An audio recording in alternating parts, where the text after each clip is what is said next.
나는 솔로 드라마가 시작됩니다. 뭐? 나 소리 엄마 아빠가 정숙이랑 상철이라고. 순자는 영자에게서 전해 들은 소식에 가슴이 철컥 내려앉았어요. 정숙과 상철이 솔로나라 촬영 때는 각각 다른 사람과 맞붙어 있었지만 지금은 아이까지 가진 예비부부가 되었다니 믿을 수 없었죠. 순자의 마음속에는 질투, 배신, 혼란이 뒤섞여 심장이 뛰었어요. 방송이 끝난 날 솔로나라의 문이 닫히고 모두가 떠나는 아침이었어요. 5밤 6낮 동안 울고 웃던 시간은 이제 단 한 문장으로 정리되었죠. 최종 커플은 상철, 순자, 영수, 정숙. 이 짧은 문장 뒤에는 각자의 계산, 오해, 미련 그리고 입 밖으로 내지 못한 진심이 숨겨져 있었어요. 순자는 가는 내내 말을 아끼려 했는데요. 조용히 차창을 바라보다가 결국 입을 열었어요. 상철 오빠 발작 버튼이 뭔데요? 무슨 말이야? 그냥 궁금해서요. 어젯밤에도 제가 한 말도 아닌데 혼자 오해해서 화내고 안마 커튼 좋다니까 그건 또 트라우마다 뭐다 그렇게까지 예민하게 굴 필요 있었어요? 상철은 순간 브레이크를 살짝 밟았어요. 차가 털썩 멈추진 않았지만 미세한 긴장감이 흘렀죠.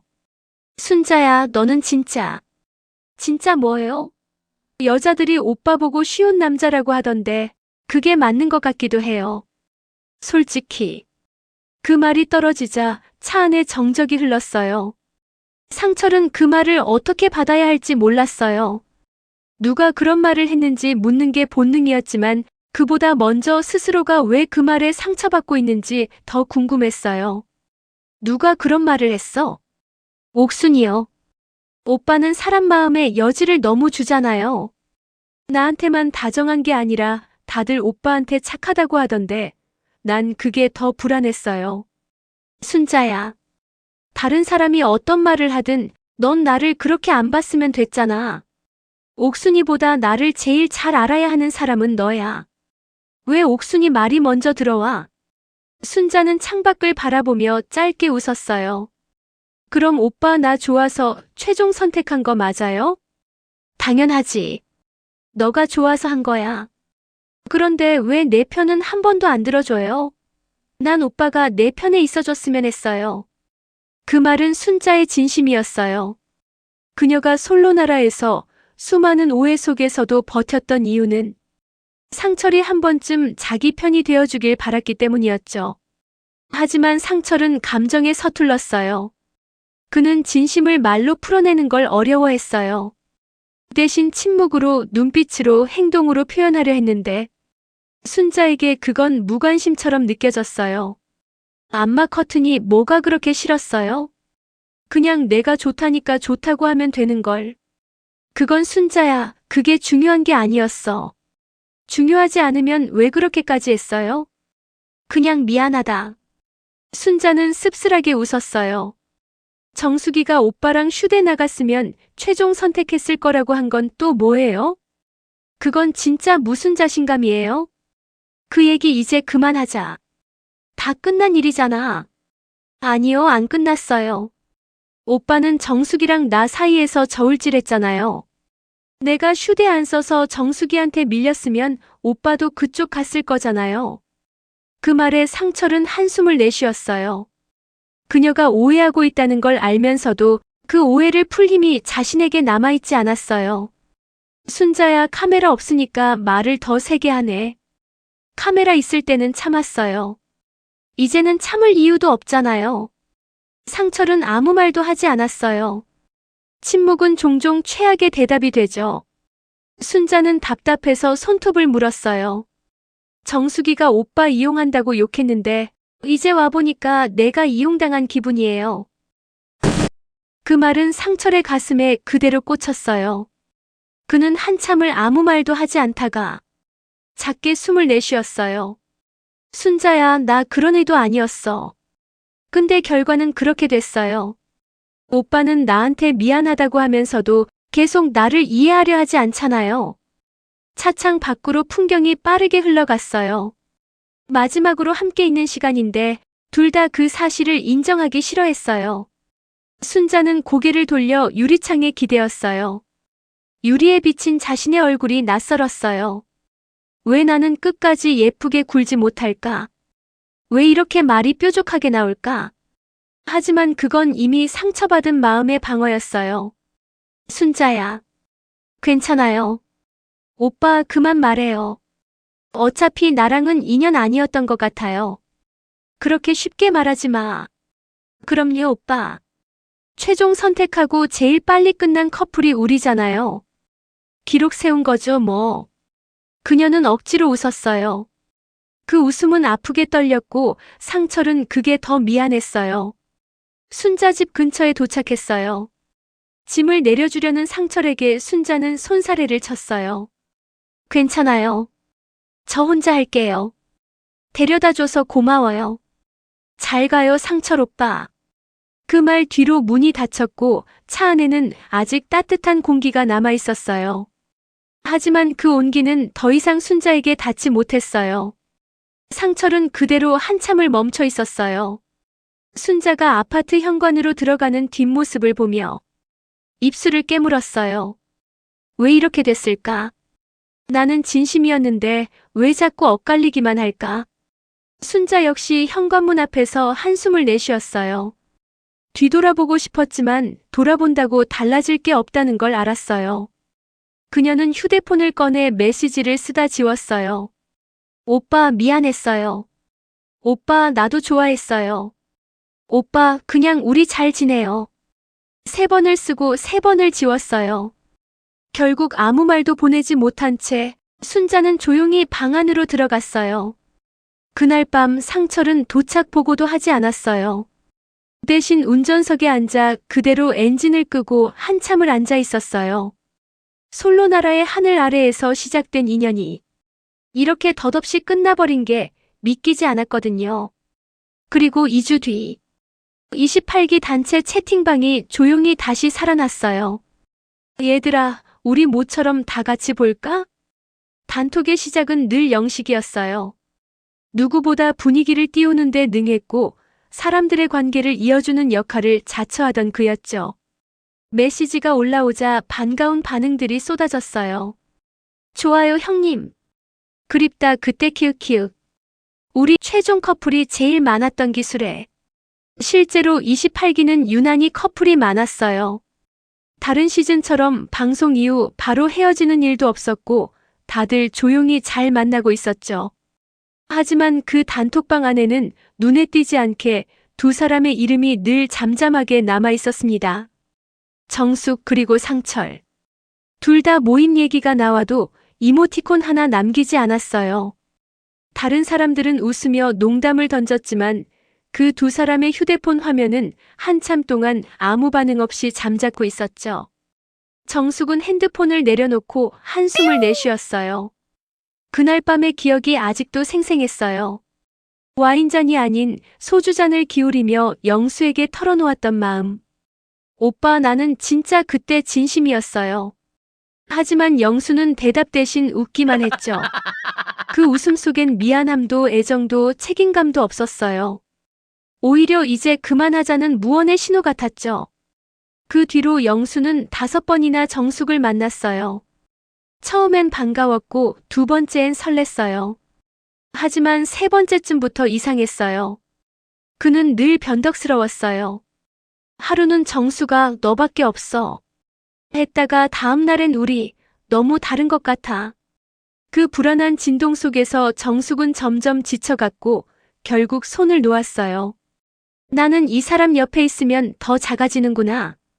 그렇게 정숙의 마음에서 영수가 조금씩 사라질 즈음 이상하게 상철의 얼굴이 자꾸 떠올랐어요. 그때 왜 그렇게 담담했을까? 왜 나한테 한 번도 흔들리지 않았을까? 그의 묻어남이 이제 와서 마음을 편하게 만들었어요. 그 무렵 상철도 비슷한 시간을 지나고 있었어요. 순자와는 여전히 연락은 있었지만 점점 대화의 결이 달라지고 있었어요. 순자는 여전히 감정에 솔직했고 늘 그에게 왜 표현 안 하냐고 다그쳤죠. 하지만 상철은 말보다 마음이 먼저인 사람이었어요. 한 번 다친 마음은 금세 아물지 않았고 순자의 따뜻함도 이제는 부담으로 느껴졌어요. 그러던 어느 날 단톡방에서 정숙이 남긴 짧은 메시지가 눈에 띄었어요. 다들 잘 지내죠? 아무런 이모티콘도 없고 그저 건조한 인사 한 줄. 그런데 상철의 손끝은 그 문장 위에서 한참을 머물렀어요. 그녀가 보낸 단순한 인사 하나가 자꾸 신경 쓰였어요. 그 후로 정숙이 먼저 몇 번 연락을 했어요. 상철 씨, 잘 지내요? 요즘은 좀 어때요? 그렇게 몇 마디씩 주고받던 메시지가 어느새 밤까지 이어졌어요. 상철은 무뚝뚝하게 답했지만 속으로는 그 짧은 대화가 자꾸 생각났어요. 정숙은 그런 상철의 말투에서 오히려 편안함을 느꼈어요. 영수처럼 요란하지도 않고 순자처럼 감정이 앞서지도 않는 사람. 하지만 둘이 따로 만나본 적은 없었어요. 단둘이 있는 건 어색했죠. 그래서 유일한 기회는 단톡방 모임뿐이었어요. 그런데 문제는 정숙은 영수가 불편했고 상철은 순자가 불편했어요. 나가면 또 영수랑 마주칠 텐데. 순자 얼굴 보면 또 괜히 미안해질 것 같고. 둘 다 모임이 기다려지면서도 두려웠어요. 누군가를 보고 싶지만 그 누군가 때문에 또 가야 할 이유를 잃는 그런 이상한 모순 속에서 하루가 지나고 또 하루가 흘렀죠. 모임 전날 밤 정숙은 단톡방을 몇 번이나 들여다봤어요. 상철 씨 나올까? 그 짧은 질문이 머릿속을 맴돌았어요. 하지만 메시지는 없었어요. 대신 순자가 남긴 이모티콘 하나가 눈에 들어왔어요. 내일 보자 다들. 그 순간 정숙의 손끝이 멈췄어요. 이모티콘 하나가 그렇게 마음을 찌를 줄 몰랐죠. 한편 상철도 같은 시각 휴대폰을 들여다보며 고민 중이었어요. 모임 공지 위에 떠있는 정숙의 프로필 사진. 웃고 있었지만 어딘가 공허한 미소였어요. 그 사진이 계속 눈에 밟혔죠. 나가야 하나 말아야 하나. 그는 결국 핸드폰을 뒤집어 놓고 불을 껐어요. 그리고 다음 날 단톡방에 메시지 하나가 뜹니다. 오늘 저녁 7시 보내준 주소 식당에서 보자 다들. 다른 사람들은 간다 오랜만이야 키읔키읔하며 떠들썩했지만 정숙과 상철은 여전히 아무 말이 없었어요. 둘은 서로 몰랐어요. 각자의 마음속에서 똑같은 문장을 반복하고 있었다는 걸. 그 사람 나오면 좋겠다. 그날 밤 식당 문이 열릴 때마다 두 사람은 동시에 고개를 들었어요. 하지만 정작 보고 싶은 얼굴은 나타나지 않았어요. 순자가 먼저 도착했고 영수는 그 뒤를 따랐어요. 정숙은 그 모습을 보고 조용히 눈을 피했어요. 상철은 멀리서 그 모습을 바라보며 맥주잔을 천천히 굴렸어요. 모임이 시작됐지만 진짜 이야기는 아직 시작되지 않았어요. 모두의 웃음 뒤에는 말하지 못한 마음 하나씩이 숨어 있었어요. 그리고 그 마음들이 언젠가 다시 얽히게 되리라는 걸 아무도 모르고 있었죠. 식당에 하나둘 자리를 채워갔어요. 정숙은 미리 와 있던 동기들의 인사 속에서도 조용히 자리에 앉아 있었어요. 조명이 따뜻하게 비쳤지만 마음은 이상하게 차가웠어요. 그때 문이 열렸고 순자가 들어왔어요. 그녀의 시선은 단 한 곳을 향해 있었죠. 상철. 상철도 마주보자마자 어색하게 웃었어요. 순자야, 오랜만이네. 그 한마디에 순자의 표정이 살짝 풀렸어요. 그녀는 웃으며 자리에 앉았어요. 그러게요. 오빠 살 많이 빠졌어요. 바빴죠? 그냥 일 좀 하느라. 둘 사이엔 뭔가 미묘한 공기가 흘렀어요. 예전엔 익숙했던 말투가 오늘은 조심스러웠어요. 순자는 마음속으로 수십 번 다짐했어요. 오늘은 꼭 풀어야 해. 괜히 오해로 끝내면 안 돼. 그래서 그녀는 일부러 상철 가까이 앉았어요. 테이블 아래로는 가방을 놓고 손끝이 닿을 만큼의 거리였어요. 그녀는 말을 꺼냈어요. 그날 우리 좀 이상하게 끝났잖아요. 나 사실 그날 많이 속상했어요. 상철은 순간 눈을 내리깔았어요. 그가 대답하기 전에 맞은편에 앉은 정숙이 시선이 잠깐 그 둘을 스쳤어요. 정숙은 일부러 시선을 피했지만 눈빛은 흔들렸어요. 잔을 들어 입술을 대면서도 시선은 다시 돌아갔어요. 둘이 저렇게 앉아 있으니까 괜히 마음이 불편하네. 자신도 이유를 모르겠어요.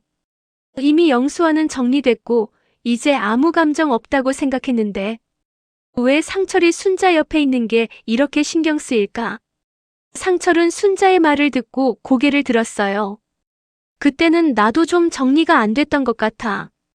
이제는요? 순자의 눈빛이 그를 향해 조심스럽게 닿았어요. 하지만 상철의 시선은 잠깐 흔들리더니 그 뒤쪽에 앉은 정숙을 향했어요. 눈이 마주친 건 1초 남짓이었지만 정숙은 그 시선을 외면하지 못했어요. 정숙의 입가엔 알 수 없는 표정이 스쳤어요. 그 표정은 질투도 호기심도 아닌 이유를 모르는 미묘한 떨림. 그녀는 잔을 들고 시선을 돌렸지만 눈동자는 여전히 흔들리고 있었어요. 순자는 그런 시선을 알아채지 못한 채 계속 말했어요. 오빠는 그때 왜 나한테 그렇게 차가웠어요? 나 진짜 이해 안 됐어요. 그때는 그냥 내 마음이 좀 복잡했어. 지금은요? 지금은 그의 대답은 끝나지 않았어요. 그때 정숙이 웃는 소리가 들렸어요. 누군가 농담을 던졌고 정숙은 자연스럽게 웃었지만 그 웃음소리에 상철의 눈이 다시 갔어요. 그녀의 웃음은 여전히 담담했지만 왠지 모르게 마음을 흔드는 힘이 있었어요. 순자는 그걸 알아챘어요. 오빠 누구 봐요? 아니, 그냥. 그는 말끝을 흐렸어요. 그 순간 순자의 표정이 굳어버렸어요.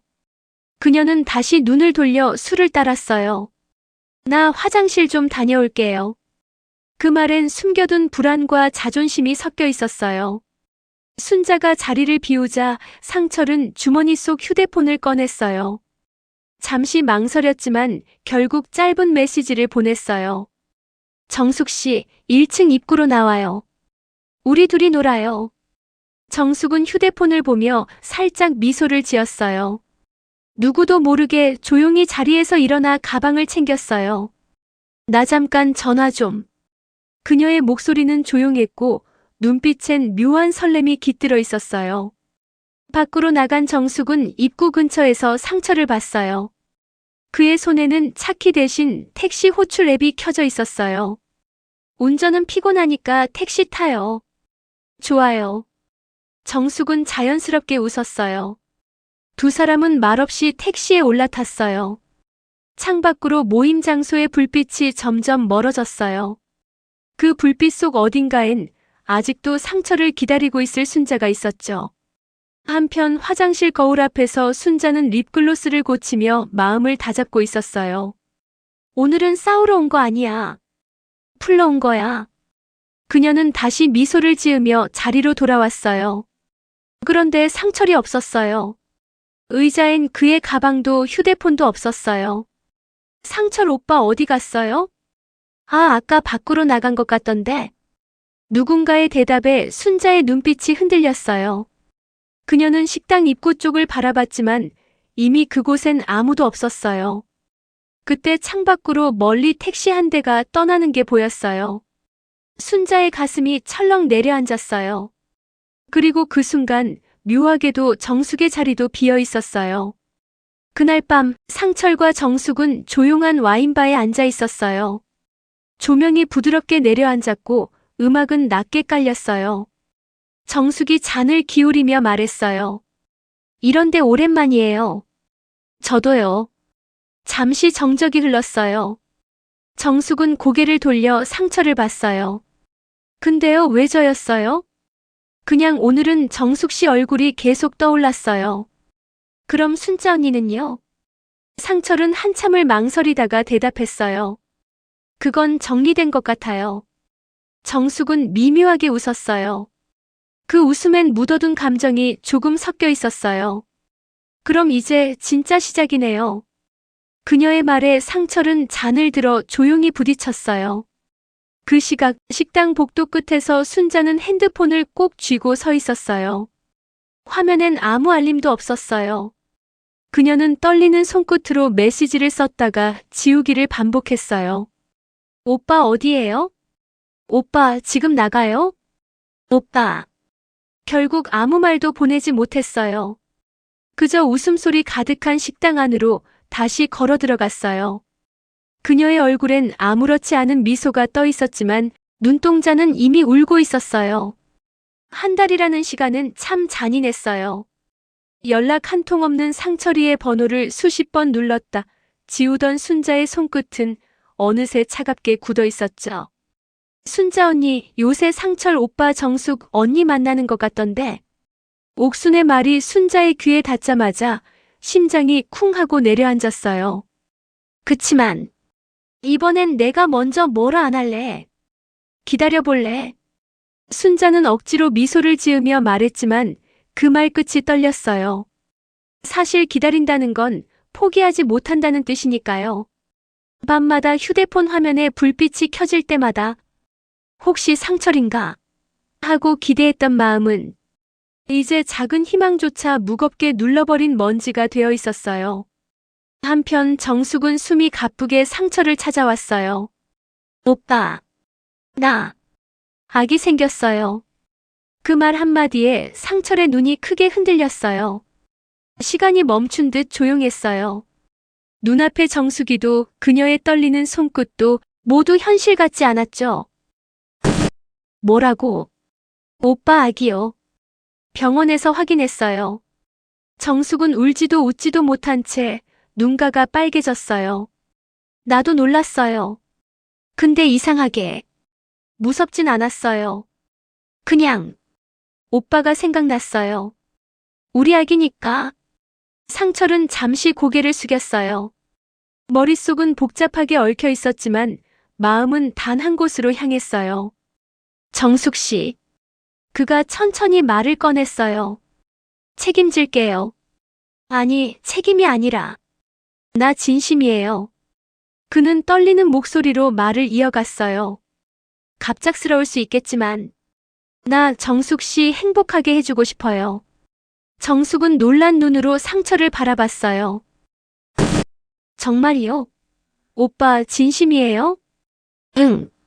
그의 눈빛은 단단했고 그 안엔 흔들림이 없었어요. 잠시 정숙은 눈을 감았어요. 그리고 미소 지었어요. 그럼 태명부터 지어줄래요? 상철은 잠시 생각하더니 작게 웃었어요. 우리 아기 이름 나솔이 어때요? 나솔이요? 응. 우리가 나는 솔로에서 처음 만났잖아요. 그게 인연의 시작이었으니까. 나솔이. 정숙은 그 말을 듣자 코끝이 시큰했어요. 나솔이. 예쁘다. 우리 인연처럼 조금은 울고 조금은 웃는 이름이네요. 그날 밤 두 사람은 와인잔을 맞부딪히며 조심스레 웃었어요. 불안과 설렘이 뒤섞인 새로운 시작의 자리였죠. 하지만 같은 시각, 다른 곳에서 순자는 여전히 휴대폰을 바라보며 잠들지 못했어요. 상철 오빠 오늘은 연락해줄까? 그녀의 화면에는 여전히 읽지 않은 표시가 켜져 있었어요. 창밖엔 여름비가 내렸어요. 조용히 그리고 잔인하게. 그 비소리에 섞여 순자의 속삭임이 흘렀어요. 오빠 나 아직 기다리고 있었어요. 그날 오후 순자는 조용히 카페 구석자리에 앉아 있었어요. 손에는 미지근해진 커피잔이 들려 있었고 휴대폰 화면엔 여전히 아무 알림도 뜨지 않았어요. 오늘은 연락 오겠지. 그렇게 매일을 기대와 체념 사이에서 버티고 있었죠. 그때 조심스러운 목소리가 들려왔어요. 순자야. 고개를 들자 영자가 서 있었어요. 평소처럼 환하게 웃던 얼굴이 아니었어요. 뭔가 망설이는 표정이었죠. 왜 그래 영자야? 순자가 살짝 미소 지으며 물었지만 그 미소는 금세 굳었어요. 영자의 손끝이 떨리고 있었거든요. 나 이 얘기 해야 할지 말아야 할지 너무 고민했는데. 영자는 한숨을 내쉬었어요. 정숙이 임신했대. 그 말 한마디에 시간은 잠시 멈췄어요. 순자는 아무 말도 하지 못했어요. 눈앞이 뿌옇게 흔들리더니 들리던 소리들이 모두 멀어졌어요. 뭐라고? 정숙이 상철 오빠 아기 가진 것 같다고 주변에 말했대. 친한 사람들한테만. 영자의 목소리는 점점 작아졌어요. 나도 그냥 들은 거야. 언니한테 말 안 하면 안 될 것 같아서. 순자는 손에 들린 커피잔을 내려놓지도 못했어요. 손끝이 얼음처럼 차가워졌어요. 그럴 리가 설마. 순자야. 아니야. 오빠가 그럴 리가 없어. 그 사람 나한테 이번엔 진심이라고 했어. 믿어보라고 했어. 그래서 나도 다 내려놓고 믿어보려 했는데. 순자의 눈가가 떨렸어요. 정숙이는 왜 그런 거야? 그녀의 목소리가 점점 부서졌어요. 다 알았잖아. 우리 사이 알았잖아. 왜 그랬을까? 그날 밤 순자는 정숙을 직접 만나기로 했어요. 더는 참을 수 없었어요. 카페 안. 순자는 먼저 도착해 있었고 두 손을 꼭 쥐고 있었어요. 문이 열리고 정숙이 들어왔어요. 언니. 정숙은 조심스레 인사했지만 순자의 표정은 굳어 있었어요. 정숙아. 순자는 천천히 말을 꺼냈어요. 너 상철 오빠랑 일 나 모르고 있던 거 아니잖아. 정숙은 고개를 숙였어요. 언니. 내가 오빠 기다리고 있었던 거 다 알았잖아. 너도 그거 다 봤잖아. 그런데 어떻게 그럴 수가 있어? 순자의 목소리는 떨렸어요. 하지만 눈빛은 단단했어요. 정숙은 입술을 깨물며 말했어요. 언니, 나 그때 둘 사이 끝난 줄 알았어요. 끝난 거 아니었어. 순자의 대답은 단호했어요. 나 아직 그 사람 정리 못했어. 근데 내가 어떻게 그럴 수가 있어? 누구도 모르게 조용히 자리에서 일어나 코트를 챙겼어요. 정숙은 숨을 고르더니 조금 더 강한 목소리로 말했어요. 언니, 제가 어디까지 양보해야 해요? 슈퍼데이트 때도 양보했잖아요. 그때도 언니가 오빠한테 데이트권 쓰지 말라 해서 저 상철 오빠랑 안 나갔어요. 그때 상황이랑은 다르잖아. 정숙은 고개를 저었어요. 언니, 인연이면 그렇게 애써야 해요.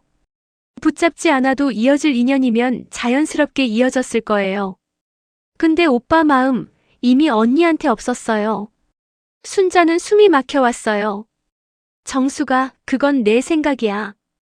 나는 그 사람 마음 다 알고 있었어. 근데 내가. 언니, 제발 이기적으로 굴지 말아요.